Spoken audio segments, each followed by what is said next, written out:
Welcome, investors. My name is Stanley Hunt, your host here at the Smartstox Talk Show. Here we are in Toronto, Ontario, Canada, and we're at the PDAC, which is one of the biggest mining conventions in the world, and I think 2010, Hans, is going to outdo every year previous. Yeah, if this is any indication, I think you're right, Stanley. Well, you just met Hans, who is the president and CEO of Eaglecrest Explorations, and you've got a lot of upgraded news to tell us about Eaglecrest, and I like the two projects you have, one in Colombia and one in Bolivia. And Bolivia you've been working on Bolivia for many years now, and the latest news release is that Zone A and Zone B are joining together. Is that how I understand that? That's right. The trenching results we just announced to indicate that, and we had to do the trenching because rock wasn't exposed in that zone. I think now we can clearly see that those zones continue. It's about 6 or 7 kilometers long. Within that zone, there's distinct areas of mineralization that will be targets for the next drill program. Well, you know, Bolivia is a good place to work. You've been down there for years. And what does this mean to the company when you open up this? I mean, it must give a huge potential, because if it's that shallow and you've just done trenching and it's basically sitting there, you must be thinking open pit if everything proves accordingly. Right, and that's going to be the real catcher for us, is that we're going to be able to drill these areas out there. The area of mineralization is huge. It's 200 meters wide up to a kilometer wide in places. And those kind of numbers add tons really quickly. The majors and the mid-tier mining companies love to see that. They love to go into production where they can produce a certain number of tons per year and ounces per year. So this will be, you're right, these will be open pit style resources. We'll be able to drill them quickly, 200-meter kind of holes, because the mineralization starts right at surface. Now, when we were talking about, are you going to be doing a 43-101 on this? Yeah. The quickest thing that'll come out, the soonest thing that'll come out of Eaglecrest once we get funded here will be the 43-101 for the area that's already been drilled, called the Trinidad Mina Vieja zone. The news on that is over the past 3 or 4 years, you've seen the news on that. That'll be straightforward. That we won't drill there anymore. Okay.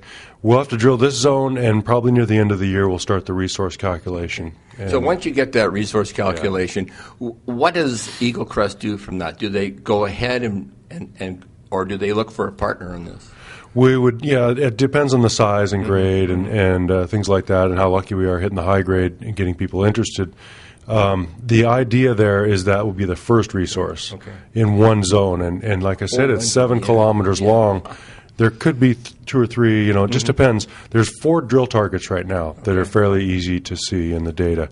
How will those pan out, we'll know after we've drilled 5 holes in each of the new ones, and then we're drilling 40 in one zone. We've already got that picked up. So this financing you're doing right now will go ahead and finance the drilling on that? Yes. Yeah, we should. This financing we're working on right now will fund us through the rest of the year and will clearly lead us to a resource calculation in that one zone. Excellent. Now, what I'm thrilled about, and just in the last year and a bit, Colombia's opened up. And through your connections, Hans, that you met somebody who gave you an opportunity to get right into the heart of Colombia. Yeah, my excitement level for Colombia is huge. As a geologist, I haven't been able to go there for my entire career because it wasn't safe. The first time we went was last September. Got an opportunity to meet a group there that's a private company that has a huge land package. And they're in strategic parts of highly prospective mineral belts. And the one we chose has 12 to 20 million ounce districts in the belt. So we're kind of in and around the big dogs, and we're going to be working on this belt. It's grassroots because nobody's been exploring there for 50 years. No modern mining exists in the country yet. They're just getting going on these big projects. So we're going to see a lot of news out of Colombia. You're going to see a lot of people getting down there. The majors are there. The Yamanas, the IM Golds, the Rio Tintos, the Barracks, they're all active in the same belt. So, well, this belt has proven up over the many centuries, going right back to the Spanish there, that gold is good. Right, there's one area that's been worked for 500 years. You're right, and it still has over 10 million ounces in the ground of resources left. Now, can you imagine, Hans, we're talking $1,000 an ounce here for gold plus, and I mean, this has got to be, as a geo, you've got to really get your teeth into this now. And you're seeing with this conference and in the market here in Toronto and somewhat in Vancouver, the capital is coming free to invest in juniors again.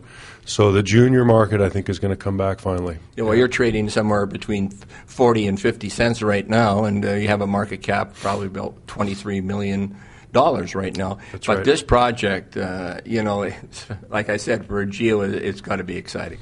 Yeah, the other important part of Eaglecrest is the team. Mm-hmm. We've got guys on the board. We just added Carl Hansen, for example, who's got extensive experience in the belts in Chile. Mm-hmm. He was the CEO of Andina, which has a 10 million ounce gold deposit. That exact style of deposit we're looking for in Colombia. Okay. So we're leveraging my experience in Argentina and Chile, his experience in Chile, the other director's experiences in these kinds of systems into these belts in Colombia. Will be very successful, I think, because we know what to look for in the data. Yes, well, you said the word belts. Now, you just showed me a map where the trend line comes up through Chile, Bolivia, etc., and when it gets to Colombia, it sort of fans out into maybe 4 or 5 major zones. Is that how you explain it? That's right. And for a good picture of that, I definitely encourage people to check out our website. Okay. I've got a presentation that has that image. This is well known. It's been documented for 15 years by real science that this belt comes right through Peru and Ecuador, these mineral-rich belts. Yeah. Those break into 4 or 5 belts in Colombia, like a flower almost, and then there's part of it that continues to Panama. But that's the kind of area that we've got to explore now in Colombia. Just completely huge. It's like a new frontier, but it's an old frontier. That's right, new frontier. It reminds me of Nevada in the 1980s. Okay. And both Odie Christensen, one of our directors, and I were involved there. And this is exactly the same feeling.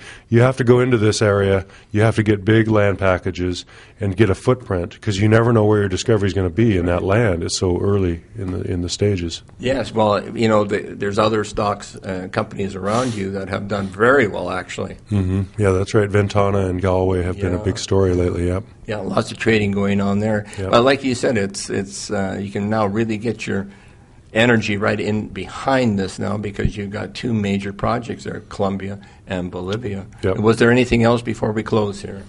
No, we're working on a financing right now, and depending on how long that takes to fill, we'll be drilling literally months right after we do that. Okay. So watch for drill news in the next, say, 3 to 4 months coming out of Bolivia initially. Mm-hmm.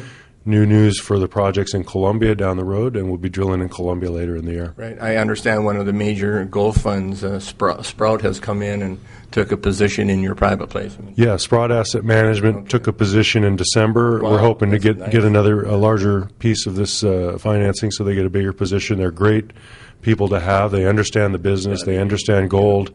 And, they're going to support us along the way. Well, Hans, I just want to thank you for this wonderful update for Eaglecrest here at the PDAC 2010. Thank you.